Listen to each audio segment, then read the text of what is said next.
فاعوذ باللہ من شرور انفسنا ومن سیئات اعمالنا من يهد الله فلا مضل له ومن يضلل فلا هادي له واشهد ان لا اله الا الله وحده لا شريك له واشهد ان محمدا عبده ورسوله اما بعد فان خير الحديث كتاب الله وخير الهدي هدي محمد صلى الله عليه وسلم وشر الامور محدثاتها وكل محدثة بدعة وكل بدعة ضلالة وكل ضلالة في النار. اعوذ باللہ السمیع العلیم من الشیطان الرجیم من حمزہ ونفخہ ونفثہ. بسم اللہ الرحمن الرحیم. اللہم صلی علی محمد وعلی آل محمد کما صلیت علی ابراہیم وعلی آل ابراہیم انک حمید مجید. اللہم بارک علی محمد وعلی آل محمد کما بارکت علی ابراہیم وعلی آل ابراہیم انک حمید مجید. رب اشرح لی صدری ویسر لی امری واحلل عقدۃ من لسانی یفقہوا قولی. رب زدنی علما. آمین. لیشہدوا منافع لہم ویذکروا اسم اللہ فی ایام معلومات علی ما رزقہم من بہیمۃ الانعام فکلوا منہا وأطعموا البائس الفقیر ثم لیقضوا تفثہم ولیوفوا نذورہم ولیطوفوا بالبیت العتیق ذالک ومن یعظم حرمات اللہ فہو خیر لہ عند ربہ وأحلت لکم الانعام الا ما یتلی علیکم فاجتنبوا الرجس من الاوثان واجتنبوا قول الزور حنفاء للہ غیر مشرکین بہ ومن یشرک باللہ فکأنما خر من السماء فتخطفه الطیر او تهوی به الریح فی مکان صحیح ذالک ومن یعظم شعائر اللہ فإنها من تقوی القلوب لکم فیہا منافع الی اجل مسمى ثم محلها الی البیت العتیق ولکل امۃ جعلنا منسکا لیذکروا اسم اللہ علی ما رزقہم من بہیمۃ الانعام فإلہکم الہ واحد فلہ اسلموا وبشر المخبتین الذین اذا ذکر اللہ وجلت قلوبہم والصابرین علی ما اصابہم والمقیم الصلاۃ ومما رزقناہم ينفقون.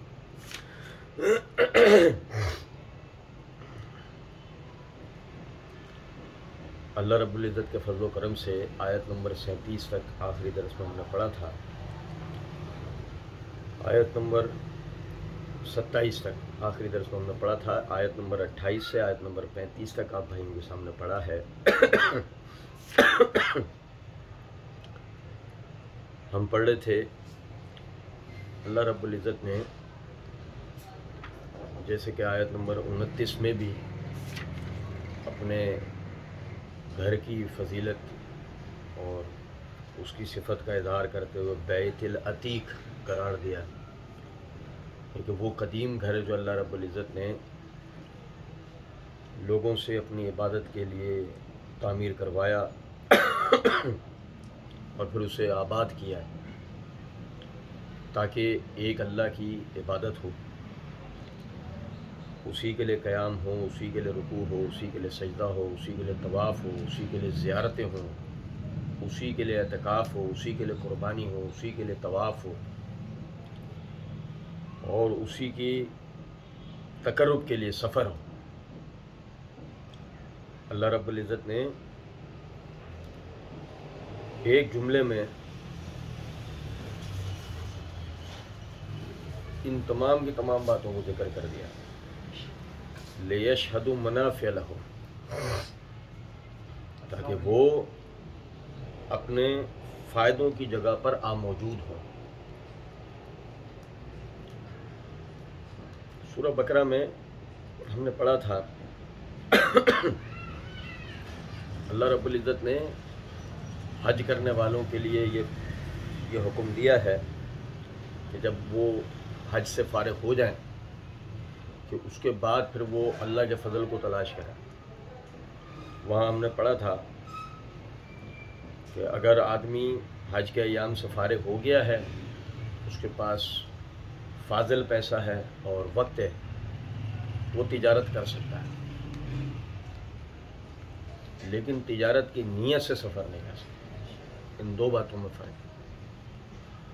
نیت اس کی حج یا عمرے کی ہوگی اللہ کا قرب حاصل کرنے کی، اللہ کی رضا حاصل کرنے کی ہوگی، لیکن اس کے بعد جب وہ حج کر لیتا ہے، اب اگر اس کے پاس پیسہ باقی بچا ہے، وقت ہے، وہ تجارت بھی کر سکتا ہے، اس میں حرج نہیں۔ لیشہدوا منافع لہم میں سب سے پہلی چیز تو یہی ہے۔ پھر دوسرا، وہ ان ایام میں آتا ہے کہ جن کا آگے ہی اللہ رب العزت نے ذکر کیا ہے، وَيَذْكُرُ اسْمَ اللَّهِ فِي أَيَّامٍ مَّعْلُومَاتٍ۔ ایام معلومات کی جو تشریح ہے سورہ بقرہ میں ہم نے پڑھی تھی، اس سے مراد ذی الحجہ کے ابتدائی 10 دن ہیں، یہ ہے ایام معلومات۔ اللہ رب العزت نے اس کے لیے قرآن پاک کے اندر 2 لفظ استعمال کیے ہیں، ایام معلومات اور ایام معدودات۔ ایام معلومات سے مراد تو یہ 10 دن ہے، ایام معدودات سے مراد جو ہے یوم النحر اور اس کے بعد کے 3 دن ہیں، جو ایام تشریق کہلاتا ہے۔ اب یہ بات سمجھے گا، صحیح مسلم کے اندر حدیث ہے، نبی صلی اللہ علیہ وسلم نے فرمایا، اللہ تعالیٰ کو اپنے بندے کے کسی بھی دن میں کیے ہوئے اعمال اتنے پسند نہیں ہیں جتنے ان ایام عشرہ کے اندر، یہ جو ذی الحجہ کے ابتدائی 10 دن ہیں، اس میں اللہ کو اپنے بندے کے کیے ہوئے اعمال بہت پسند ہیں۔ اس میں بندہ جو بھی نیک اعمال کرتا ہے، اللہ رب العزت اس کو بے پناہ اجر و ثواب عطا کرتا ہے۔ یہاں تک کہ نبی صلی اللہ علیہ وسلم سے سوال کرنے والے نے سوال کیا کہ اللہ کے رسول، جہاد؟ فرمایا کہ کوئی عمل اللہ کی بارگاہ میں اتنا پسندیدہ نہیں ہے، حتیٰ کہ جہاد بھی، سوائے اس کے کہ کوئی شخص اللہ کے راستے میں نکلے اس طریقے سے کہ اس کا مال اور اس کی جان دونوں لگ جائے اور وہ واپس نہ آئے۔ یعنی کہ جس نے اللہ کے راستے میں اس طرح جہاد کیا کہ اس کا جان اور مال دونوں اللہ کے راستے میں لگ گیا، وہ واپس نہ آ سکے، سوائے اس عمل کے۔ باقی جتنے بھی اعمال ہیں اللہ کے ہاں ان کی اتنی قدر و قیمت نہیں ہے جتنی قدر و قیمت ان 10 دن کا ایام ہے۔ بعض حضرات نے اس میں اشکال ہوتا ہے بعض لوگوں کو، وہ کہتے ہیں کہ پھر یہ جو رمضان کے جو آخری عشرہ ہے تو اس میں اشکال کی کوئی بات نہیں ہے۔ ایام کا تعلق ان 10 دن سے ہے، راتوں کا تعلق ان 10 دنوں سے۔ وہ طاق راتوں کی جو فضیلت ہے وہ رمضان کے اندر ہے، اور جو دنوں کے اعمال ہیں وہ ان یعنی کہ ایام العشر کے اندر ہیں، یعنی ذی الحجہ کے ابتدائی 10 دنوں کے اندر۔ تو انہی کے اندر عرفے کا دن ہے، انہی کے اندر حج کے ایام ہیں، اور اسی کا آخری جو دن ہے وہ یوم النحر ہے، قربانی کا دن ہے۔ لیشہدوا منافع لہم میں جب بندہ وہاں پہنچتا ہے تو اس کو ان 10 دن کی عبادت کے لیے وافر وقت اور ماحول مل جاتا ہے۔ اور میں آپ کو کئی مرتبہ یہ بات میں نے آپ بھائیوں کے آگے عرض کی ہے کہ دیکھیں، اللہ رب العزت نے بندے کو پیدا عبادتوں کے لیے کیا ہے، لیکن اسے چاہیے خلوص والی عبادت۔ کیفیت یہ ہے، صحیح بخاری کے اندر حدیث ہے کہ نبی صلی اللہ علیہ وسلم نے فرمایا، ایک شخص عمل کرتے کرتے جنت کے دروازے تک پہنچ جاتا اور ایک عمل اس سے ایسا سرزد ہوتا ہے اللہ اس کو اٹھا کے جہنم میں داخل کر دیتا، اور ایک شخص عمل کرتے کرتے جہنم کے دروازے تک پہنچ جاتا ہے اور ایک عمل اس سے ایسا سرزد ہوتا ہے اللہ اس کو جنت میں داخل کر دیتا ہے۔ تو یہ بحث کیا ہے؟ شارحین حدیث اس جگہ یہ بحث کرتے ہیں کہ جب اس نے اللہ کی رضا کے لیے خلوص کے ساتھ عمل کیا، اس نے اپنے لیے جنت مقدر کر لی، اور جب اس نے جانتے پوچھتے اللہ کی نافرمانی والا کام کیا، اس نے اپنے لیے جہنم مقدر کر لی۔ اب اگر وہ یعنی ان ایام میں وہاں موجود ہو، اس کے لیے ماحول بھی ہے، اس کے لیے وہ ایام بھی ہیں، وہ یعنی کہ تکبیرات کو بھی پالے گا، جو یہ ایام العشر کی تکبیرات ہیں جیسے کہ ہم پڑھیں گے، وہ عرفہ کے روزے کو بھی پائے گا، وہ دیگر نفلی عبادتوں کو بھی پائے گا، وہ بیت اللہ اور مسجد نبوی کی نمازوں کو پائے گا، جس کے لیے حدیث کے اندر الفاظ سنن ابن ماجہ کے اندر کہ بیت اللہ میں پڑھی جانے والی ایک نماز کا ثواب 1,00,000 نمازوں کے برابر ہے، اور مسجد نبوی میں ایک پڑھی جانے والی نماز کا ثواب 50,000 نمازوں کے برابر ہے۔ اب آپ سمجھیں کہ وہ 10 دن وہاں رکا ہوا ہے، ان 10 دنوں میں وہ جو عبادت بھی وہاں بجا لائے گا، جو نماز پڑھ رہا ہوگا، وہ نفلی فرضی جو عبادت وہ کر رہا ہوگا، اس حساب سے اللہ رب العزت اسے اجر دے رہا ہوگا۔ شرط یہ ہے کہ اس میں خلوص ہو، اللہ کی رضا ہو، ریاکاری نہ ہو، شرک نہ ہو، یہ چیزیں اس کے اندر نہ ہو۔ فرمایا وَيَذْكُرُ اسْمَ اللَّهِ فِي أَيَّامٍ مَعْلُومَاتٍ، صحیح بخاری کے اندر حدیث ہے، امام بخاری رحمۃ اللہ علیہ تعلیقاً لائیں کہ سیدنا عبداللہ بن عمر اور سیدنا عبداللہ بن مسعود رضی اللہ تعالی عنہما یہ حضرات ان ایام کے اندر بازاروں میں نکل جاتے تھے اور تکبیرات بلند کرتے تھے، اللہ اکبر کبیرہ، سبحان اللہ بکرۃ و اصیلا، یہ تکبیرات جو ہے وہ بلند کیا کرتے تھے۔ تو ان 10 دنوں کے اندر یہ تکبیرات بلند کرنا یہ بھی صحابہ کرام رضوان اللہ علیہم اجمعین کا طریقہ رہا ہے۔ فرمایا علی ما رزقہم من بہیمۃ الانعام، اور جو اس کا یعنی کہ آخر ہے اس کی طرف اشارہ کر دیا، علی ما رزقہم من بہیمۃ الانعام، اور جو ہم نے ان کو رزق دیا چوپائے جانوروں میں۔ چوپائے جانوروں سے مراد کیا ہے وہ ہم سورہ انعام کے اندر تفصیلاً پڑھ چکے ہیں کہ اس سے مراد اونٹ کی نسلیں ہیں، گائے کی نسلیں ہیں اور بکری کی نسلیں ہیں، کہ عید الاضحیٰ کی جو قربانی ہے وہ ان 3 نسلوں کے اندر ہو سکتی ہے۔ حلال جانور سب اپنی جگہ ہیں، اس کے علاوہ حلال جانور اپنی جگہ ہیں، لیکن عید الاضحیٰ کی جو قربانی ہے وہ ان 3 جو ہے قسموں کے درمیان میں ہوگی۔ تو فرمایا علی ما رزقہم من بہیمۃ الانعام فکلوا منہا، تو کھاؤ اس میں سے، وَأَطْعِمُوا الْبَائِسَ الْفَقِيرَ، اور محتاج مسکین فقیروں کو کھلاؤ۔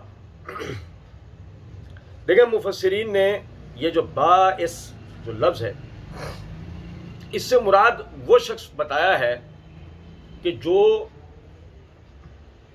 یعنی ایسا نہیں ہے ہاتھ پھیلا کے مانگنے والا، وہ جس کو ہم ہمارے ہاں عرف میں بھکاری کہتے ہیں، یہ وہ نہیں ہے، بلکہ وہ شخص ہے جو حوادث زمانہ کا شکار ہوا، کہ جس کو کوئی کاروباری نقصان ہوا یا جس کے ساتھ لٹ گیا یا اور قرضوں کے تلے دب گیا یا اور کوئی مسئلہ ہوا، تو فرمایا فَكُلُوا مِنْهَا وَأَطْعِمُوا الْبَائِسَ الْفَقِيرَ، اور اسے کھلاؤ پلاؤ۔ اچھا فَكُلُوا مِنْهَا میں یہاں اس بات کو بھی سمجھیے گا، میں شروع سورت کے اندر بتا کے آیا تھا کہ سورہ حج جو ہے اس کا بعض حصہ مکہ میں اور بعض حصہ مدینہ کے اندر نازل ہوا ہے۔ تو ذہن کے اندر یہ آیت سے کہیں خیال آئے کہ جو نبی صلی اللہ علیہ وسلم کی حدیث ہے کہ میں قربانی کا گوشت تمہیں جمع کرنے سے منع کرتا تھا، تو یہ کب کی بات ہے؟ اللہ تو کہہ رہا ہے فَكُلُوا مِنْهَا، کھاؤ اس میں سے۔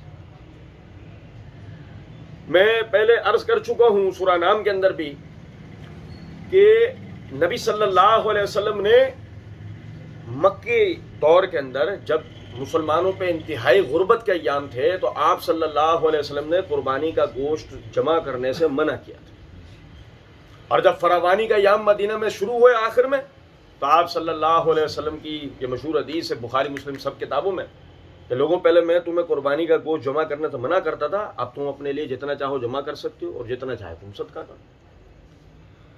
تو یہ وہ واحد صدقہ ہے کہ جس سے فراوانی کے وقت میں آپ بھی فائدہ اٹھا سکتے ہیں فَكُلُوا مِنْهَا کے تحت، اور اس سے اپنے محتاج مسلمان بھائیوں کو بھی کھلا سکتے ہیں۔ اچھا اب یہاں سے بات آگے لے آنے سے پہلے اس نقطے کو سمجھتے چلیں۔ مسئلہ یہ ہے آج جن ایام سے ہم گزر رہے ہیں، میں پہلے بھی کئی مرتبہ یہ بات عرض کر چکا ہوں کہ دیکھیں جو اسلام ایک آفاقی دین ہے اور اس نے ابتدائی زمانے میں ہی اللہ رب العزت نے نبی صلی اللہ علیہ وسلم اور آپ کے ساتھیوں پہ جو آزمائشیں ڈالیں، ان آزمائشوں سے آگے آنے والی امت کو قیامت تک کے اسباق دے دیا، عبرتیں دے دی، نصیحتیں دے دی۔ یہ ایام آئیں تو ایسے کرنا ہے، یہ والے ایام آئیں تو یوں زندگی گزارو، اس طرح کا معاملہ آئے تو فلاں مسئلے پر عمل کرو، اور اس طرح کا جب معاملہ آئے تو فلاں مسئلے پہ عمل کرو۔ ساری چیزوں کی وضاحت پہلے سے بیان کر دی گئی ہے۔ اب اس صورت میں جب آپ کے اوپر آپ کے اسلامی معاشرے میں، آپ کے کسی بھی علاقے میں، دنیا کے کسی بھی خطے کے اندر جب حالات وہ گزر رہے ہوں کہ جو حالات مکی زندگی میں نبی صلی اللہ علیہ وسلم اور آپ کے ساتھیوں کے ساتھ گزر رہے تھے، تب وہاں احکامات جو اپلائی ہوں گے وہ وہی ہوں گے. وہ یہ نہیں ہوں گے کہ جو آپ کے ساتھ فراوانی والی جگہوں پر گزر رہے ہیں. تو آپ سمجھیں اس بات. کیفیت یہ ہے کہ آج ہم غربت کی لکیر کے نیچے ہیں. غربت کی لکیر کے نیچے ہوتے ہوئے جتنے بھی قسم کی زکوٰۃ، صدقات اور خیر کے جو ہم کام کرتے ہیں، اس میں سب سے پہلے جس چیز کے اوپر عمل ہوتا ہے، یعنی جو عمل ہوگا، اللہ رب العزت نے بھی جو ترتیب بیان کی ہے، انما الصدقات للفقراء والمساکین، کہ اس کے سوائے نہیں ہے کہ ہر قسم کے صدقات غریب اور محتاج مسلمانوں کا حق ہے. اور سنن ترمذی کے اندر حدیث ہے، نبی صلی اللہ علیہ وسلم نے فرمایا غیر کو دیے ہوئے صدقے کا اجر 1 گنا ہے، اور رشتہ دار کو دیے ہوئے صدقے کا اجر 2 گنا ہے. صحابہ کرام رضوان اللہ علیہ مجمعین نے تفسیر پوچھا، اللہ کے رسول کیسے؟ فرمایا ایک تو صدقے کا اجر، دوسرا جو رشتہ دار سے حسن سلوک ہوا اس کا اجر. تو سب سے پہلے یہ ضرورت آپ سمجھیں اس بات کو. ہمارے ہاں تو صورتحال یہ ہے، ہم قربانی، ایک تو بدقسمتی ہماری یہ ہے، قربانی میں حد درجے ہمارے ریاکاری ہے. لوگ بھاری بھرکم جانور اٹھا کے لا رہے ہیں، مہنگے. کیفیت یہ ہے کہ رشتہ داروں میں لوگ مر رہے ہیں، علاج معالجے کے پیسے نہ ہونے کی وجہ سے، بچیاں گھروں میں بیٹھی ہوئی ہیں شادیوں کے پیسے نہ ہونے کی وجہ سے، لوگ کاروباری اعتبار سے مفلس ہیں کہ محنت کا شے سب کچھ ہے، ساری چیزیں، لیکن وہ پیسہ نہ ہونے کی وجہ سے کاروبار نہیں کر سکتے ہیں. کیفیت ہے وہ لاکھوں روپے کی قربانیاں ہو رہی ہیں. حالانکہ ابو داؤد کے اندر حدیث ہے، نبی صلی اللہ علیہ وسلم یعنی انس بن مالک رضی اللہ تعالیٰ عنہ فرماتے ہیں کہ نبی صلی اللہ علیہ وسلم کے زمانے میں ہم پورے گھر کی طرف سے 1 بکرا قربان کرتے تھے اور سب کو کفایت کرتا تھا. آج تم یہ وقت دیکھ رہے ہو. سارے محدثین اس کی شرح کرتے ہوئے کہتے ہیں کہ لوگوں پر جب فراوانی کا دور آیا اور جو انہوں نے مہنگی قربانیاں کرنا شروع کری، تو انس رضی اللہ عنہ کا اشارہ اس کی طرف تھا.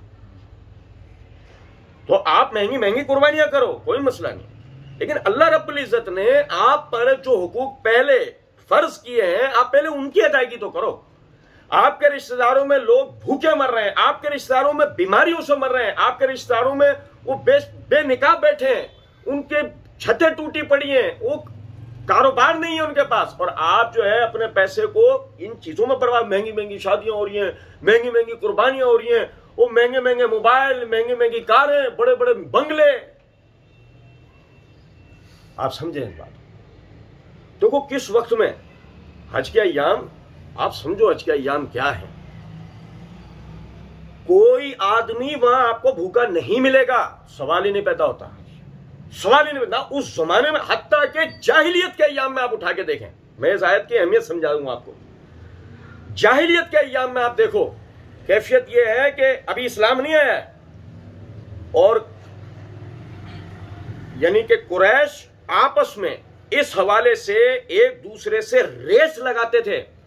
وہ ایک دوسرے سے آگے بڑھنے کی کوشش کرتے تھے کہ وہ بنو امیہ میں سے بعض جو بزرگ بڑے اکابرین ہیں وہ کھڑے ہو کر وہ ہم پورے سال جتنے بھی ہمارے جو بیوائیں ہیں، یتیم ہیں، ان کی کفالت ہم کریں گے. بنو ہاشم کھڑے ہو کے کہہ رہے ہیں جو بھی حج کرنے کے لیے آئیں گے ان کے خیمے ہم گاڑیں گے، سارے حاجیوں کی خدمتیں ہم کریں گے. وہ جاہلیت کے ایام میں بھی ان کی کیفیت یہ تھی کہ وہ حج کے دن آتے کے ساتھ ہی وہ ایسے سخی ہو جایا کرتے تھے، وہ اپنا پیسہ اللہ کے لیے بہایا کرتے تھے، اور وہ غریبوں، محتاجوں، مسکینوں کے کام آیا کرتے تھے. اب آپ سمجھو کہ یہ تو گویا ان کی ثقافت میں داخل تھا نا. یہ تو کوئی چیز انہیں بتانے جتانے کی، دوبارہ ذہن نشین کرانے کی ضرورت ہی نہیں اگر بظاہر دیکھا جائے تو. لیکن پھر اللہ کہہ رہا ہے فَكُلُوا مِنْهَا وَأَطِعِمُوا الْبَائِسَ الْفَقِيرَ، کیونکہ مسئلہ یہ ہے اب دین نازل ہو گیا، اب دین کا احکامات ہیں. اب یعنی وقت دور بدلے گا. اللہ عالم الغیب جانتا ہے کہ ایسا وقت بھی آنا ہے، اسلام آگے پھیلے گا، ان علاقوں کے اندر جائے گا کہ جن علاقوں میں لوگوں کے اس قسم کا کوئی شعور، کوئی تصور نہیں ہے. سب نفسا نفسی میں لگے ہوئے ہیں، سب اپنی میں لگے ہوئے ہیں. ان کے تو چلو یہ ثقافت ہے، یہ تو اللہ کے گھر کے ارد گرد ہے، یہ تو اس کی برکتیں، اس کے ثمرات کو جانتے ہیں. لیکن یہ دین وہاں بھی جائے گا جب لوگوں کو کوئی پرواہ نہیں ہوگی ان چیزوں کی. تو انہیں سمجھا دیا جائے کہ یہ صرف یہاں کے لیے نہیں ہے مسئلہ، کہ یہاں تو سب کو ملے گا، سب کھائیں گے، سب پیئیں گے، کوئی بھوکا نہیں رہے گا یہاں پہ، لیکن قربانیاں تو پوری دنیا میں ہوں گی نا۔ جہاں مسلمان بستے ہوں گے زکاتیں تو سب جگہ نکلیں گی نا، صدقات تو ہر جگہ دیے جائیں گے نا۔ تو سمجھ لو اس مسئلے کو کہ تم نے سب سے پہلے اپنے غریبوں کو اٹھا کے کھڑا کرنا ہے۔ آپ کو میں ایک بات بتاؤں، کرنے کی بات نہیں تھی، بالکل بھی نہیں تھی، یہ پنکھا چلا دیں، کرنے کی بالکل بھی بات نہیں تھی، لیکن پھر بھی میں ایک توجہ دلا رہا ہوں۔ اب یہ جو فرانس والا مسئلہ چل رہا تھا، میں نے اس میں ایک پوسٹ دیکھی۔ پوسٹ یہ تھی کہ ایک صاحب یہ کہہ رہے تھے کہ بھائی اگر آپ فرانسیسی سفیر کو نکالنے کی بات کرتے ہیں تو پہلے جو فرانس کے وہ جو ہم پر قرضے ہیں، پہلے وہ قرض تو سارے مل کے عاشقان رسول آپ سب مل کے اس کو ادا کر دو فرانس کو۔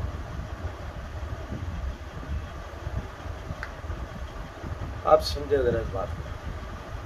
دیکھو سب سے پہلے کیا ہوا ہے، سب سے پہلے یہ ہوا ہے کہ ہم نے اپنے دین کے جو ویلفیئر کا جو نظام تھا نا اس کا بیڑا غرق کر دیا۔ ہم نے اس کے مطابق ہم چلے نہیں، جو ہمارے دین کا ویلفیئر کا نظام تھا۔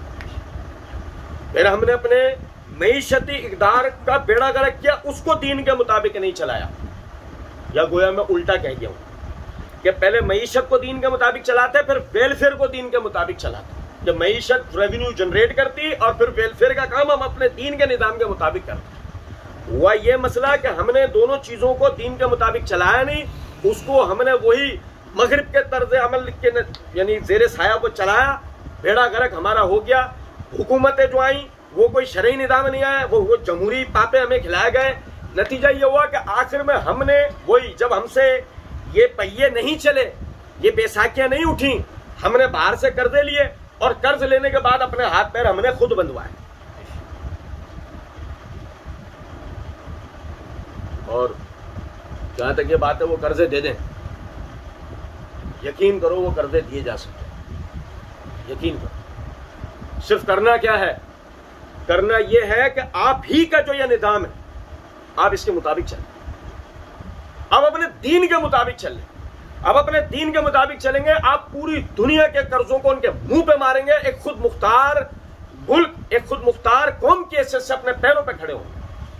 اور آپ کی کیفیت یہ ہوگی جو سیدنا عمر رضی اللہ تعالیٰ عنہ کے دورہ خلافت کے اندر مسلمانوں کی تھی، کہ ایک آدمی اپنے یعنی وہی سورہ توبہ آیت نمبر 60 پہ عمل کرتے ہوئے وہ اپنی زکوٰۃ کا پیسہ لے کے نکلا ہے ان مصارف پر عمل کرنے کے لیے، مصارف نہیں مل رہے، اسے غریب محتاج مسلمان نہیں مل رہے، اسے اپنی سبیل نہیں مل رہا، اسے غارمین نہیں مل رہے، اسے فی سبیل اللہ والے نہیں مل رہے، اسے کوئی نہیں مل رہا، وہ تھک گیا۔ آخر اس نے وہی کیا، عاملین کے ہاتھ میں دیا، زکوٰۃ کی پولیس کے ہاتھ میں دیا، وہ بینک آف اسٹیٹ میں جمع ہوا، بینک آف اسٹیٹ اسے کہاں لگائے گا؟ لگانے کی کوئی جگہ نہیں ہے۔ مسلمانوں پر فراوانی ہے، پیسے کی فراوانی ہے، مسلمانوں پر نعمت ہے، سب چیزیں، بھوکے نہیں مر رہے، ننگے نہیں ہیں، بے گھر نہیں ہے، کسی قسم کی کوئی پریشانی نہیں ہے، دفاع مضبوط ہے، ہر چیز زبردست ہے۔ پتہ ہے پیسہ کہاں لگ رہا تھا؟ آپ حیران رہ جائیں گے، آپ تاریخ اٹھا کے پڑھیں، خیبر کے غریب محتاج مسکین یہودی کسانوں کے فلاح و بہبود کے اوپر مسلمانوں کی زکوٰۃ کا پیسہ لگ رہا تھا۔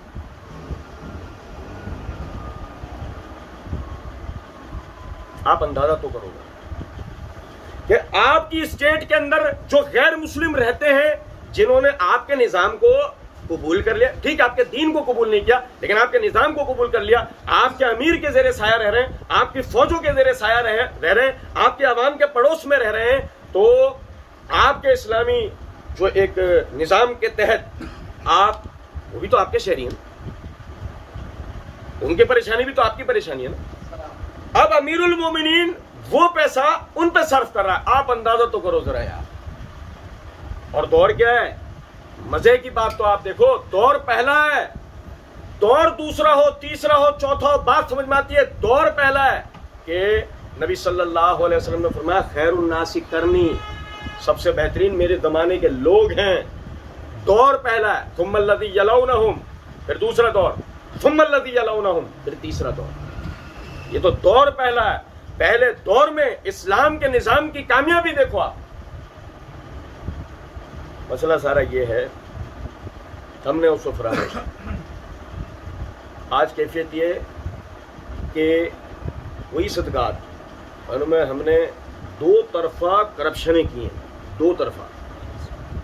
پہلی کرپشن ہم نے اس کے اندر یہ کر دی ہے کہ ہم نے ایسے مسئلے بنا لیے کہ جن کی وجہ سے جن کے اوپر قربانی لازم آتی ہے، جن کے اوپر صدقات لازم آتے ہیں، وہ بچ کے نکل گئے۔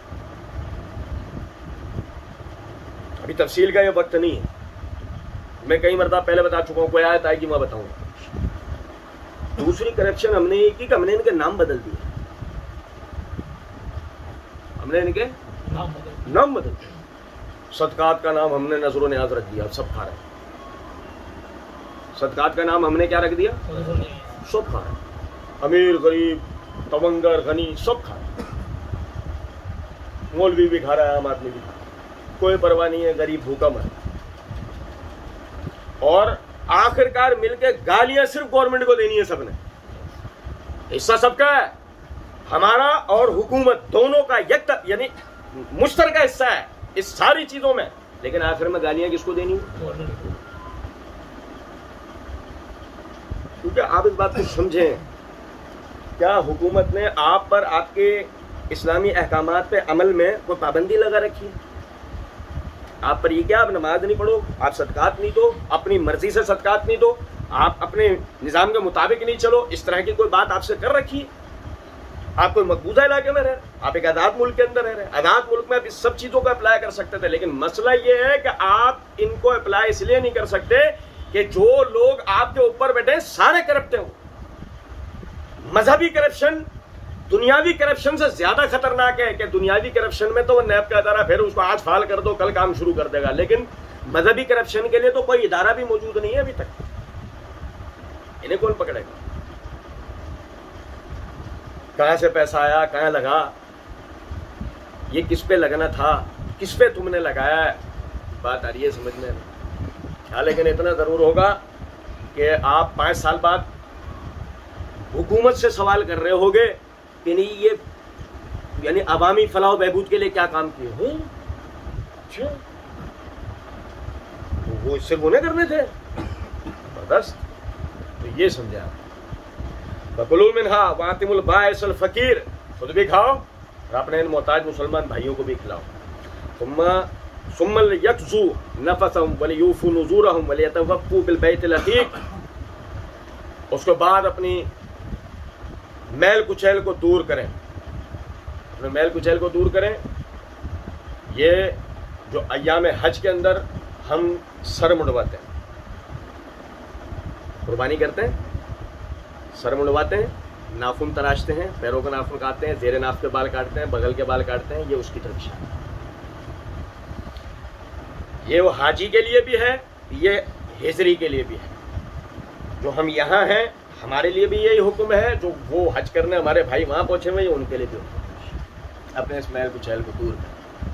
وَلِيُوفُوا نُذُورَهُمْ، اور اپنی نظروں کو پورا کریں۔ نظر سنیں، نظر عربی زبان کا لفظ ہے جس کے معنی ہوتے ہیں اپنے اوپر کسی ایسی چیز کو واجب کر لینا جو آپ پہ واجب ہے۔ اس کا فارسی میں ترجمہ ہوتا ہے نیاز، اردو میں کہتے ہیں منت۔ کیا کہتے ہیں؟ یہ نظر یہ عربی کا لفظ ہے، نذور اس کی جمع ہے۔ نظر کا فارسی میں ترجمہ نیاز ہے، اردو میں کہتے ہیں منت۔ آدمی اپنے اوپر اس کام کو واجب کرے جو اس کے اوپر واجب نہیں ہے۔ اے اللہ میرا یہ کام ہو جائے میں اتنی رکعت نفل پڑھوں گا، اے اللہ میرا یہ کام ہو جائے میں عمرہ کروں گا، اے اللہ میرا یہ کام ہو جائے میں 4 قربانیاں کروں گا، میں مسجد بنا دوں گا۔ سمجھ رہے بات؟ میں فرحان بھائی کی شادی کروا دوں۔ آدمی نے نظر مانی، سنو ذرا بات۔ وَلِيُوفُوا نُذُورَهُمْ، اپنی نظروں کو پورا کرنا۔ نظروں کو پورا کرنا اس آیت کی روح سے فرض ہے۔ نبی صلی اللہ علیہ وسلم کی حدیث ہے، صحیح بخاری سے مسلم میں، امام بخاری اسی آیت کی تفسیر میں نہ ہے، اللہ کی فرما برداری کی ہر نظر پورا کرنا بندے پر لازم ہے، اور اللہ کی نافرمانی کی ہر نظر کو چھوڑنا بندے پر لازم ہے۔ مثال لے لو، دوسری روایت لائے امام بخاری کہ ایک شخص نے نبی صلی اللہ علیہ وسلم سے عرض کیا اللہ کے رسول میں نے نظر مانی تھی کہ میں جو نا پیدل چل کر بیت اللہ کا طواف کروں گا. نبی صلی اللہ علیہ وسلم نے فرمایا یہ نظر اپنی پوری نہیں کرنی, یہ نظر اپنی پوری, مطلب آپ نے وہی کام کی نظر ماننی ہے جو آپ کر سکتے ہیں, جو آپ کی استطاعت کے مطابق ہے. جو آپ کی استطاعت کے خلاف ہے اللہ نے آپ پر لازم نہیں کہتا, آپ نے اپنے اوپر بے وجہ اس کو لازم کیا ایک تو, لیکن پھر پورا کرنا فرض ہے تو آپ سے پیچھے نہیں ہٹ سکتے, وہ آپ کو پورا کرنا ہوگا. نہیں پورا کیا گناہ گار ہوں گے آپ. اور سمجھیں صحیح بخاری کتاب القدر کے اندر حدیث ہے, نبی صلی اللہ علیہ وسلم نے فرمایا نظر تقدیر کو نہیں پلٹ سکتی. یہ نظر ماننا, یہ نظر و نیاز ماننا, یہ تقدیر کو نہیں پلٹ سکتا مگر اللہ کنجوس کی جیب سے پیسہ نکالنا جانتا ہے. کیا مطلب ہے اس بات کا سمجھو. دیکھیں بحیثیت مسلمان عقیدے کے مطابق ہم دو حال میں ہیں. پہلا ہے تقدیر, ہر خیر و شر اللہ رب العزت کی طرف سے ہے, بندے کا اس میں کوئی دخل, نہ اشیاء کا اس میں کوئی دخل ہے, نہ حوادثات کا اس میں کوئی دخل ہے. یہ سمجھے, بلی رستہ کاٹ گئی کچھ نہیں ہوگا, شیشہ ٹوٹ گیا کچھ بھی نہیں ہوگا, دیوار پہ کوا بیٹھ گیا کچھ بھی نہیں ہوگا, چپل پہ چپل چڑھ گئی کچھ بھی نہیں ہوگا. کوئی بھی چیز ہونے سے کچھ ہوتا نہیں ہے, اللہ کے حکم سے ہوتا ہے. جو صحیح بخاری میں حدیث ہے نا, نبی صلی اللہ علیہ وسلم نے صلح حدیبیہ کے اگلے دن صبح فرمایا کل رات کو ایک گروہ کافر ہوا ہے اور ایک گروہ مومن ہو گیا ہے. رسول کیسے؟ ایک رات پہلے بارش ہوئی تھی, صلح حدیبیہ والی رات کو ایک رات پہلے بارش ہوئی تھی. فرمایا جن لوگوں نے یہ کہا تھا کہ فلاں تارا اس جگہ سے اس جگہ ہوا ہے نا, اس وجہ سے بارش ہوئی, وہ لوگ کافر ہو گئے. اور جن لوگوں نے کہا اللہ کے حکم سے بارش ہوئی ہے وہ لوگ مومن ہو گئے. خیر و شر اللہ رب العزت کی طرف سے, بندے کا اس میں کوئی دخل, حوادثات کا اس میں کوئی دخل, کسی چیز کے ہونے نہ ہونے سے کچھ بھی نہیں ہوتا. اب اللہ رب العزت نے آپ کو بھلائیاں دے کے آزمانا ہے. آپ سمجھو اس بات. محدثین فرمایا کرتے ہیں کہ جس آدمی کو اللہ نے نہیں دیا ہے نا اس کی آزمائش ایک گنا ہے, جس کو اللہ رب العزت نے دیا ہے نا اس کی آزمائش دو گنا ہے. جس کو اللہ نے نہیں دیا ہے اس کی آزمائش صرف اتنی ہے کہ اللہ اس کا صبر دیکھے گا. کیا دیکھے گا؟ اور جس کو اللہ نے دیا ہے اللہ اس کا صبر بھی دیکھے گا, شکر بھی دیکھے گا, پھر اللہ کے راستے میں وہ کس طرح اس کو خرچ کر رہا ہے اللہ وہ بھی دیکھے گا. ایک ایک روپے پر وہ اللہ کے ہاں جواب دہ ہے. اب آپ سمجھیں, اب اللہ رب العزت آپ کو عطا کر رہا ہے, دے رہا ہے, یہ کیا ہے؟ یہ آپ کی تقدیر ہے یا نہیں؟ بھائی میرے ہے, یہ آپ کی تقدیر ہے کہ اللہ آپ کو دے رہا ہے.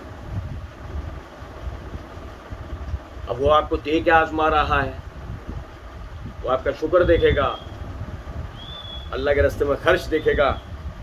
جیسے کہ آگے ہم پڑھیں گے وَمِمَّا رَزَقْنَاهُمْ يُنْفِقُونَ, جو رزق ہم نے انہیں دیا وہ اس میں سے خرچ کرتے ہیں. اور نہیں دے رہا اللہ, پڑھا نا ہم نے سورہ نام میں بھی پڑھا, نہیں دے رہا اللہ, یہ بھی تقدیر, یہ بھی کیا ہے؟ یہ بھی تقدیر ہے. اور سمجھیں ابھی نقصان کی کوئی بحث ہی نہیں, ابھی شر کی بات ہی نہیں ہے, یہ خیر کی ہی بات چل رہی ہے. دینے میں بھی خیر ہے, نہ دینے میں بھی اللہ کی طرف سے خیر ہے. ابھی شر کی تو بات ہی نہیں کی ہم نے. تو اس صورت میں آپ دیکھیں کہ جب اللہ نہیں دے رہا تو اس کا معاملہ کیا ہے؟ یہ بھی تقدیر کا نا. آپ سمجھے ذرا اس بات کو, یہ نظر مانے اور اس کو ملے تو وہ تقدیر کی وجہ سے ملا ہے, یعنی اس کی تقدیر میں تھا تو ملا ہے, یا نظر کی وجہ سے ملا ہے. تو کتنی زبردست بات رسول اللہ صلی اللہ علیہ وسلم نے فرمائی ہے کہ نظر و نیاز انسان کو کچھ دے سکتا مگر اللہ کنجوس کی جیب سے پیسہ نکالنا جانتا ہے. کہ ویسے نہیں کہ نکالے گا, خلوص نیت سے اللہ کے راستے میں خرچ کرنے کا معاملہ آئے گا کبھی نہیں خرچ کرے گا. ہاں غرض مطلب ہوگی نا پھر نکلیں گے. تو سمجھ رہے ہیں بات کو؟ آپ یقین کریں ابھی تک لوگوں کے ایسے عقائد و نظریات ہیں. آپ جائیں کچے علاقوں میں کسی بھی صوبے کے پسماندہ علاقوں میں جائیں دیہی علاقوں میں جائیں اور لوگوں کے یہ عقائد ہوتے تو بھائی یہ بکرا پالا ہوا میں نے اس لیے 11ویں کروں گا اس بکری. کیوں؟ میرے کاروبار میں برکت ہوگی, میرے گھر سے آسیب نکلیں گے, میری بچی کی شادی ہو جائے گی. آیا سمجھ میں؟ عقیدہ سمجھ میں؟ جاؤ آپ کسی بھی صوبے کے دیہی علاقوں میں جا کے آپ پوچھ لو, آپ کو پتہ لگ جائے. اور آپ دیکھیں بولے یوفو نذورہم, لیکن اگر نظر مان لی تب اس کے بعد پورا کرنا وہ لازم. اب وہ چاہے نظر کے ہو اللہ کی فرما برداری میں, اللہ کی نافرمانی والے نہ ولی یتوفوا بالبیت العتیق. اور سب سے آخر کیا ہے حج کا؟ طواف. سب سے آخری رکن وہ پھر طواف, آخری طواف جو ہوتا ہے. ولی یتوفوا بالبیت العتیق. اور پھر انہیں چاہیے کہ وہ بیت اللہ کا کیا ہے کہ اس کیفیت کا صحیح معنوں میں ادراک ہو ہی نہیں سکتا. اس کیفیت کا ادراک تو میں پچھلے درس میں بھی آپ بھائیوں کو توجہ دلائی تھی. جو بھائی ہمارے رشتہ داروں میں سے ملنے جلنے والوں میں سے جو حضرات حج یا عمرہ کرنے گئے ہیں یہ ان سے پوچھیں, وہ آپ کو بتائیں گے اللہ کے گھر کی اس برکتوں کے بارے میں. مکہ اور مدینہ کی جو وہ برکتیں ہیں کہ بندے کو وہاں کیا کیا فوائد و ثمرات, اس کو کیا کیا روحانیت وہاں سے حاصل ہو, اس کے عقیدے میں, اس کے عمل میں, اس کی صحت اور تندرستی میں, ہر چیز میں کیا کیا تبدیلیاں واقع اللہ رب العزت کی طرف سے ہوتی ہیں. یہ تو بندے کو وہاں جا کر اندازہ ہوتا ہے. ہم یہاں سے صرف جو ہے وہ گیا سرائیاں ہی کر سکتے ہیں. فرمایا ذالک, اللہ نے یہاں وقف کیا ہے, یعنی قرأت میں یہاں وقف ہے. ذالک یہ کیا مطلب؟ یہ جتنی باتیں پہلے پڑھی گئی ہیں نا اس پہ ایک دفعہ پھر نظر کرو, اس پہ ایک دفعہ پھر نظر کرو. کیا؟ وَإِذْ بَوَّأْنَا لِإِبْرَاهِيمَ مَكَانَ الْبَيْتِ أَن لَّا تُشْرِكْ بِي شَيْئًا وَطَهِّرْ بَيْتِيَ لِلطَّائِفِينَ وَالْقَائِمِينَ وَرُكَّعِ السُّجُودِ وَأَذِّن فِي النَّاسِ بِالْحَجِّ يَأْتُوكَ رِجَالًا وَعَلَىٰ كُلِّ ضَامِرٍ يَأْتِينَ مِن كُلِّ فَجٍّ عَمِيقٍ لِيَشْهَدُوا مَنَافِعَ لَهُمْ وَيَذْكُرُوا اسْمَ اللَّهِ فِي أَيَّامٍ مَّعْلُومَاتٍ عَلَىٰ مَا رَزَقَهُم مِّن بَهِيمَةِ الْأَنْعَامِ فَكُلُوا مِنْهَا وَأَطِعِمُوا الْبَائِسَ الْفَقِيرَ ثُمَّ لِيَقْضُوا تَفَثَهُمْ وَلِيُوفُوا نُذُورَهُمْ وَلِيَطَوَّفُوا بِالْبَيْتِ الْعَتِيقِ. ہم نے ابراہیم کے لیے بیت اللہ کے بنیادوں کو ظاہر کیا کہ اس کی تعمیر ہو, اس لیے کہ میرے ساتھ کسی کو بھی شریک نہیں کیا جائے اور میرے گھر کو پاک صاف رکھا جائے. طواف کرنے والوں کے لیے, قیام کرنے والوں کے لیے, رکوع کرنے والوں کے لیے, سجدہ کرنے والوں کے لیے. اور لوگوں میں عام حج کا اعلان کرو. لوگ چل چل کے آئیں گے, پیدل آئیں گے, دبلی پتلی اونٹنیوں کے اوپر آئیں گے, دنیا کے ہر کونے سے اٹھ کے آئیں گے, اور تاکہ وہ یہاں حاضر ہو کے ہر قسم کے فائدے جو ان کو حاصل ہوئے اس کے گواہ بنیں گے اور نام لیں گے اللہ رب العزت کا ان گنتی کے ایام میں ان جانوروں کے اوپر جو ہم نے بطور رزق ان کو عطا کیا. تو اس میں سے کھاؤ اور اپنے محتاج مسکین مسلمان بھائیوں کو کھلاؤ. پھر اس کے بعد اپنے میل کچیل کو دور کرو, اپنی نظروں کو پورا کرو اور اس قدیم گھر کا طواف کرو. یہ دوبارہ سے ہم نے اس حکم کو پڑھ لیا. اب آپ سمجھیں کہ کیا ایسی بات تھی. پچھلے دونوں درس ذہن کے اندر لے آئیں. ہم اپنے ارد گرد میں کیا اس حوالے سے کوئی ذہن سازی لوگوں کی سنتے ہیں, دیکھتے ہیں؟ وجہ یہ ہے ایک مرتبہ آپ آدمی کو بیت اللہ لے گئے, مشرک تو نہیں آنا اسے وہاں سے, بے عمل تو نہیں آنا اس کو وہاں سے. آپ بات سمجھ رہے ہیں یا نہیں؟ وہ گیا اگر ایک مرتبہ تو امت سے جڑ کے ہی آنا ہے اسے. اور اگر آپ کی امت کو توڑنا ہے تو اس کے لیے سب سے پہلے ضروری ہے کہ آپ کا رشتہ بیت اللہ سے توڑنا ہے. بیت اللہ سے آپ کا رشتہ ٹوٹنا ضروری ہے. یہی وجہ ہے کہ کبھی ان کی مخالفت کر کے اور کبھی ان کے بارے میں ذہن سازی نہ کر کے, دونوں ہی صورتوں میں آپ کو آپ کی دینی بنیادوں سے ہٹانے کی کوشش کی جاتی ہے. فرمایا وَمَن يُعَظِّمْ حُرُمَاتِ اللَّهِ فَهُوَ خَيْرٌ لَهُ عِندَ رَبِّهِ. بڑی پیاری آیت ہے. اللہ رب العزت نے فرمایا اور جو کوئی بھی اللہ کی حرام کردہ چیزوں کی حرمت کی تعظیم کو سمجھے گا فَهُوَ خَيْرٌ لَهُ عِندَ رَبِّهِ، وہی اپنے رب کے نزدیک بہترین ہوگا۔ اب دیکھیں یہاں حرمات کیا ہیں، سمجھیں۔ سب سے پہلے تو سیاق کے اعتبار سے مکہ اور مدینہ کی فضیلت۔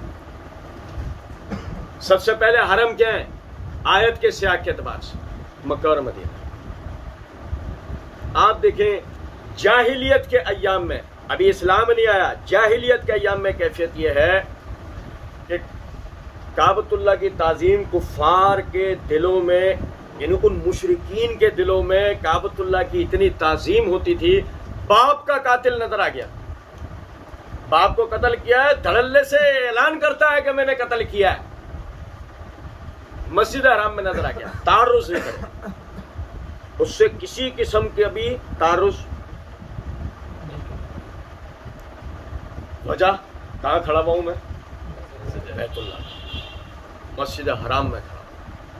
جاہلیت کے ایام میں بھی اس گھر کی حرمت کی اتنی پاسداری کی جاتی، اور جب بات آئے اسلام کی تو آپ چھوٹی میں چھوٹی بات دیکھ لیں، چھوٹی سے چھوٹی بات۔ صحیح بخاری کے اندر روایت ہے، نبی صلی اللہ علیہ وسلم نے فرمایا، جنگلی گھاس ہوتی ہے ہمارے یہاں جو جنگلی گھاس اگ جاتی ہے، ٹھیک ہے، نبی صلی اللہ علیہ وسلم نے فرمایا کعبۃ اللہ کی زمین کے اوپر وہ گھاس اگ جائے اس کا کاٹنا بھی حرام ہے۔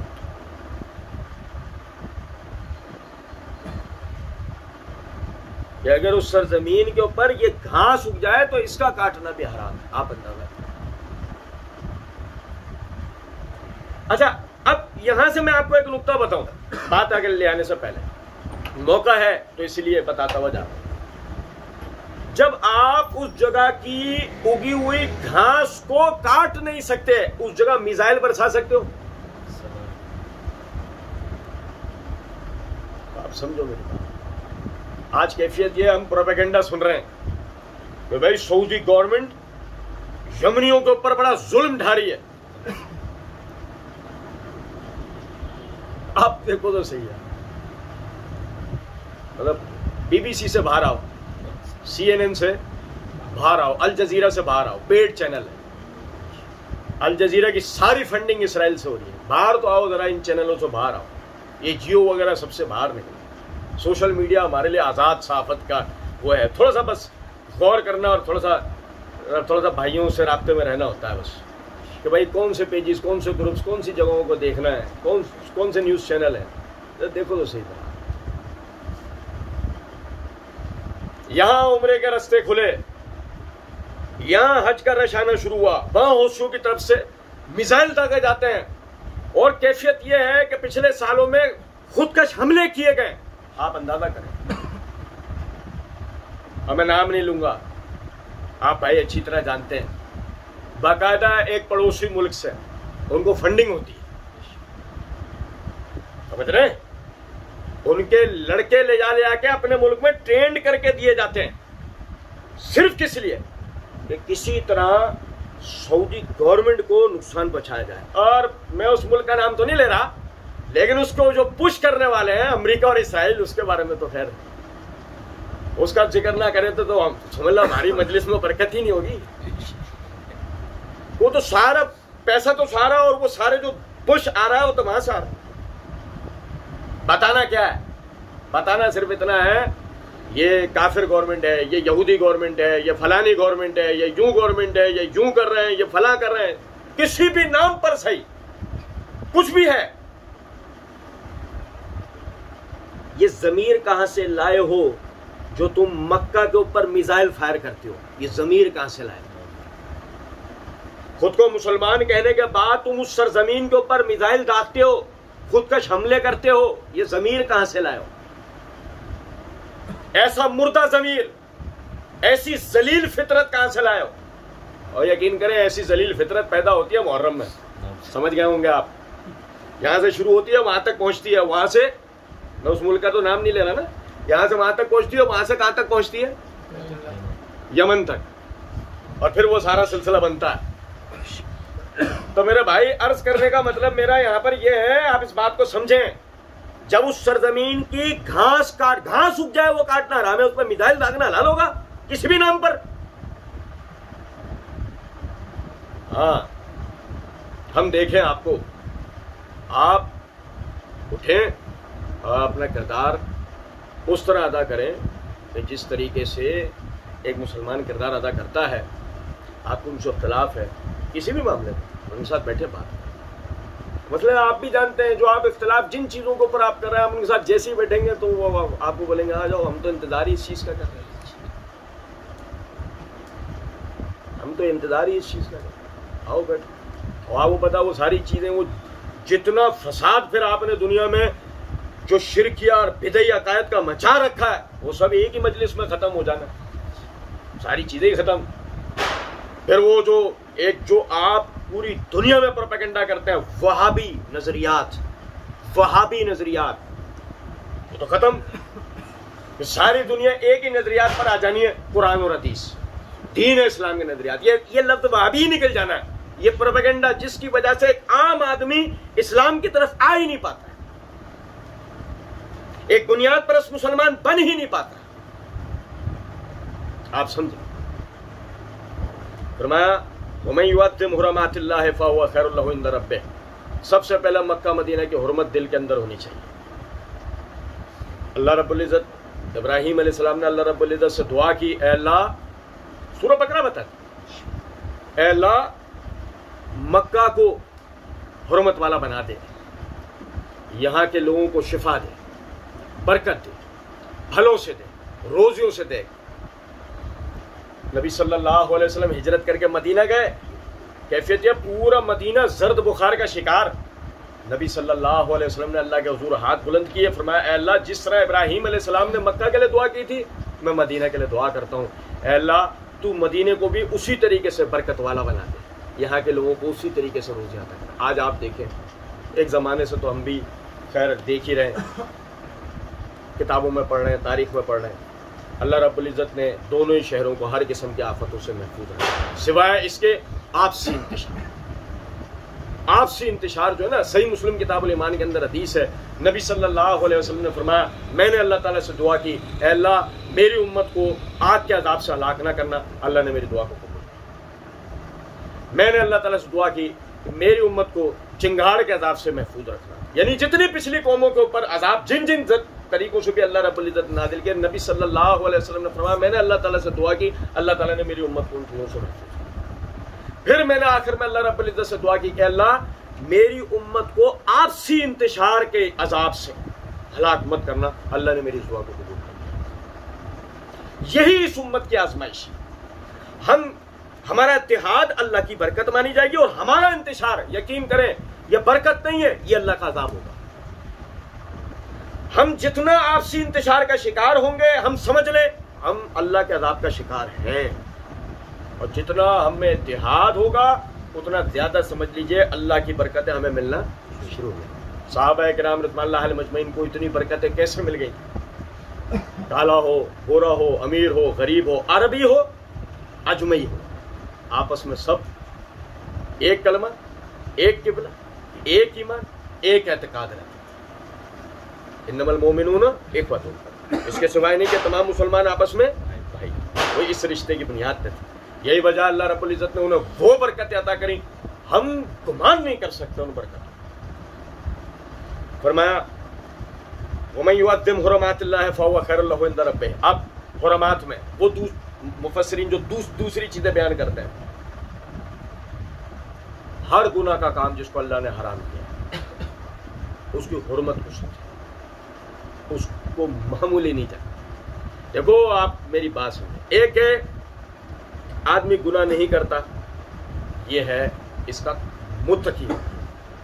یہ کیا ہے؟ یہ آدمی یہ تقوی والا ہے، وہ گناہ کا کام نہیں کرتا. یہ کیا ہے؟ یہ تقوی والا ہے. ایک ہے کہ وہ گناہ کا کام بظاہر کرتے نظر نہیں آتا، آپ اس سے حرمات پہ بات کریں گے، وہ حرمات کے درمیان آپ سے ایسی باتیں کرے گا جس سے بظاہر ایسا لگے گا وہ گناہ بھی کہہ رہا ہے، اس میں رستے بھی نکال رہا ہے. مثال کے طور پر جھوٹ بولنے کے رستے نکالنا، سود کھانے کے رستے نکالنا، زنا کرنے کے رستے نکالنا، رشوت خوری کے رستے نکالنا، بے ایمانی کے رستے نکالنا، ہر اللہ کے حرام کردہ کام کے لیے اس طرح کی باتیں کرنا کہ کسی طرح اس میں سے رستہ نکلے. یہ کیا ہے؟ یہ اللہ کی حرمات کی اہمیت کو سمجھتا. ایک جملے میں یہ تو ہے ہی نا آیت جو ہم پڑھ رہے ہیں. اللہ رب العزت نے سورہ بقرہ کے اندر فرمایا تلک حدود اللہ ہے ومن یتعدی حدود اللہ فاولئک هم الظالمون. یہ اللہ کی حدیں ہیں، جس نے اللہ کی حدوں کو پھلانگنے کی کوشش کی بس بے شک وہ خود ہی ظالم ہے. اب جو اس کے ساتھ ہوگا وہ اللہ کی طرف سے ظلم ہی مانا جائے گا، یہ اس نے خود اپنے ساتھ کیا. تو سمجھیں اب یہ ہے تقوی کی دوسری قسم، اور یہ وہ قسم ہے کہ جس کی طرف عام طور پر توجہ نہیں آتی کہ آپ نے محض یہ نہیں آپ گناہ کے کام سمجھا، ہر گناہ کے کام کی آپ کو تفصیل پتہ ہونی چاہیے. یہ سب گناہ کے کام ہیں، اور پھر آپ کو ان کی حرمت کی یعنی اہمیت کا اندازہ ہو. صحابہ کرام کی کیفیت کیا تھی؟ ایک آیت میں اللہ نے بیان کیا وَكَرَّهَ إِلَيْكُمُ الْكُفْرَ وَالْفُسُوقَ وَالْعِصْيَانَ. ہم نے ان کے لیے ہر قسم کے گناہوں کو، نافرمانیوں کو اور حد سے بڑھ جانے کو مکروہ کر دیا تھا. یعنی صحابہ کو نفرت ہو گئی تھی گناہوں سے. کیا مطلب؟ میں سورہ حجرات میں کئی مرتبہ ابھی مشاجرات صحابہ والی بحث میں بھی بتایا تھا میں. وہ ہے کہ آپ کے سامنے ایک آدمی پخانہ کر دے، آپ کی کیفیت کیا ہوگی؟ الٹی کر دے، آپ کی کیفیت کیا ہوگی؟ یا ہر وہ چیز جس سے آپ کا دل بالکل مکروہ کراہیت محسوس کرتا ہے، جو آپ کی کیفیت ہوگی. صحابہ کرام کی کیفیت گناہ کی بات سنتے کے ساتھ ہی، گناہ کرنا تو بہت دور کی بات ہے، وہ صرف ایسی کوئی بات ہوتی تھی ان کی اس طرح کی کیفیت ہو جایا کرتی. اسی لیے اللہ رب العزت نے ان کے لیے کہا ہے اولئک هم المؤمنون حقا. حقیقت میں اگر کوئی کائنات میں مومن گزرے ہیں تو صحابہ کرام رضوان اللہ علیہم اجمعین گزرے ہیں. حقیقت میں ایک مومن کی تصویر اگر دیکھنی ہو تو صحابہ کرام. آج اگر ہم میں سے کوئی مومن بننا چاہتا ہے، طریقہ یہ ہے صحابہ کرام رضوان اللہ علیہم اجمعین کی پیروی کا. انہوں نے زندگیوں کو کیسے گزارا، تو اللہ نے یہی بات یہاں فرمائی وَمَن يُعَظِّمْ حُرُمَاتِ اللَّهِ فَهُوَ خَيْرٌ لَهُ عِندَ رَبِّهِ. جو اللہ کے حرام کردہ چیزوں کی حرمت کو سمجھے گا اللہ کے نزدیک وہ بہترین ہوگا. وَأُحِلَّتْ لَكُمُ الْأَنْعَامُ إِلَّا مَا يُتْلَىٰ عَلَيْكُمْ. اور حلال کریں ہم نے تمہارے لیے چوپائے جو تمہارے لیے پڑھ کے سنا دیے گئے. ہم نے سورہ انعام کے اندر وہ پڑھا 8 قسمیں کہ جن کو ہمارے لیے بیان کر دیا گیا ہے. وہ درود سورہ یوٹیوب کے اوپر موجود ہے، وہ آپ سن سکتے ہیں اس کو. إِلَّا مَا يُتْلَىٰ عَلَيْكُمْ. جو چوپائے ہم نے تمہارے لیے حلال کر دی گئے ہیں وہ تمہارے لیے پڑھ کے سنا دیے گئے. اچھا، یہاں سے بات تو یہ ہم سورہ نام میں بڑی تفصیلاً پڑھ چکے ہیں. صرف ایک چیز آپ کو یہاں سے میں بتاؤں گا.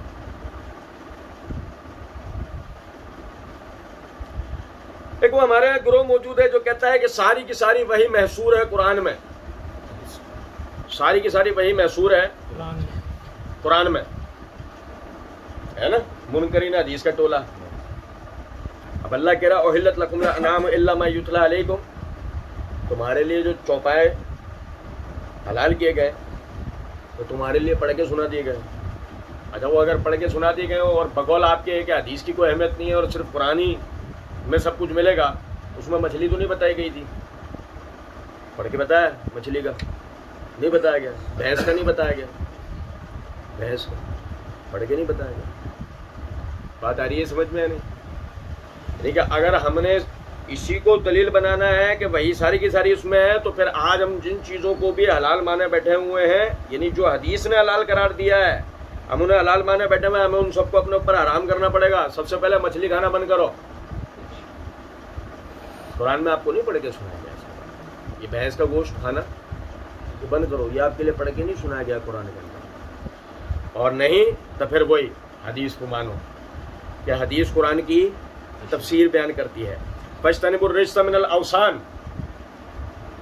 وثن عربی میں کہتے ہیں بت کو، وثن کہتے ہیں عرف میں بت کو، لغتاً نہیں، عرف میں، عربی کے عرف میں کہتے ہیں وثن بت کو، اور اس کی جمع ہے اوثان. اس کی جمع ہے اوثان. اچھا سمجھے؟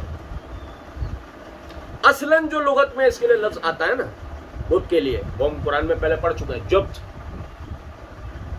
لغت میں جو اس کے لیے لفظ ہے وہ جبت کا ہے۔ یہ میں کیوں بتا رہا ہوں، اس کو آپ سمجھے گا ذرا بات کو۔ وزن لغتاً پتہ ہے کس چیز کو کہتے ہیں؟ لوگ جس کے ارد گرد تقرب کی نیت سے اکٹھے ہوتے ہیں، کہ اگر ہم اس کے ارد گرد اکٹھے ہوں گے نا، ہمیں تقرب حاصل ہوگا، ہماری بلائیں دور ہوں گی، ہمیں برکتیں ملیں گی۔ وزن کہتا ہے عربی میں عشق۔ اس کی دلیل کیا ہے؟ حدیث سے۔ موطا امام مالک کی روایت ہے مشہور، نبی صلی اللہ علیہ وسلم نے فرمایا اللہم لا تجعل قبری وثنا لیعبد، اور ایک روایت میں الفاظ ہیں اللہم لا تجعل قبری عیدا ووثنا لیعبد، اے اللہ میری قبر کو اجتماع کا اور بت نہ بننے دینا کہ جس کی عبادت ہو۔ امام بخاری رحمۃ اللہ علیہ صحیح بخاری کتاب الجنائز کے اندر ام المومنین عائشہ صدیقہ رضی اللہ تعالیٰ عنہ کی یہ روایت لے کر آئے کہ نبی صلی اللہ علیہ وسلم نے فرمایا لعن اللہ الیہود والنصارى اتخذوا قبور انبیائہم وصالحہم مساجدا، اللہ کی لعنت ہو یہود و نصارہ کے اوپر، جب ان میں کوئی نیک بندہ یا نبی انتقال کر جایا کرتا تھا اس کی قبر پہ مسجد بنا لیا کرتے تھے۔ عائشہ رضی اللہ تعالیٰ نے اس حدیث کو بیان کرنے کے بعد فرماتی ہے اگر ہمیں لوگوں کی بدعقیدگی کا ڈر نہیں ہوتا ہم رسول اللہ صلی اللہ علیہ وسلم کی قبر کو بھی عام زائرین کے لیے کھلا رکھتے۔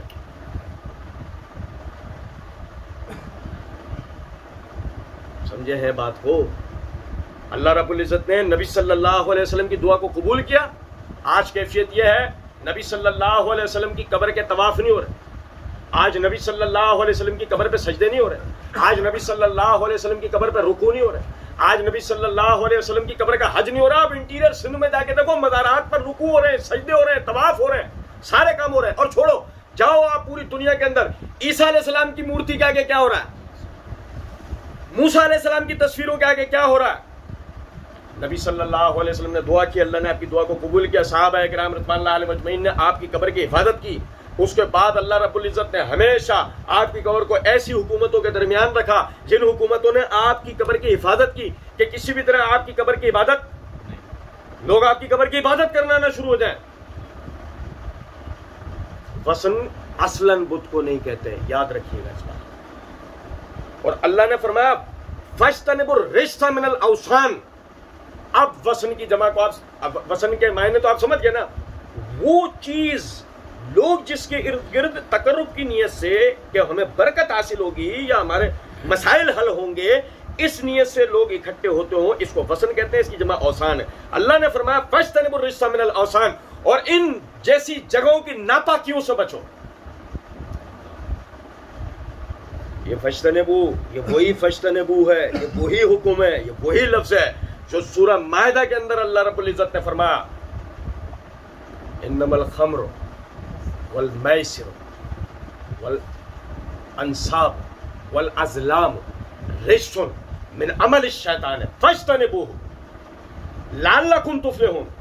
اس کے سوائے نہیں کہ ہر قسم کا نشہ، ہر قسم کا جوا، ہر قسم کے یہ وہ قسمت جاننے کے طریقے، اور ہر وہ جگہ جہاں غیر اللہ کی عبادت کی جاتی ہو اس کے لیے قربانیاں کی جاتی ہوں، ناپاکیاں ہیں، شیطانی اعمال میں سے ہیں، ان سے باز رہو تاکہ تم کامیاب ہو جاؤ۔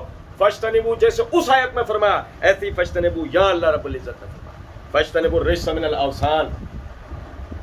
ہر حاجی کو سمجھا دیا گیا، ہر حاجی کو جاتے جاتے سمجھایا جا رہا ہے کہ تم کیا سیکھ کے جا رہے ہو، ایک اللہ کی عبادت کرنی ہے، ایک اللہ کے لیے قیام، ایک اللہ کے لیے رکوع، ایک اللہ کے لیے سجدہ، ایک اللہ کے لیے اعتکاف، ایک اللہ کے لیے طواف کرنا ہے۔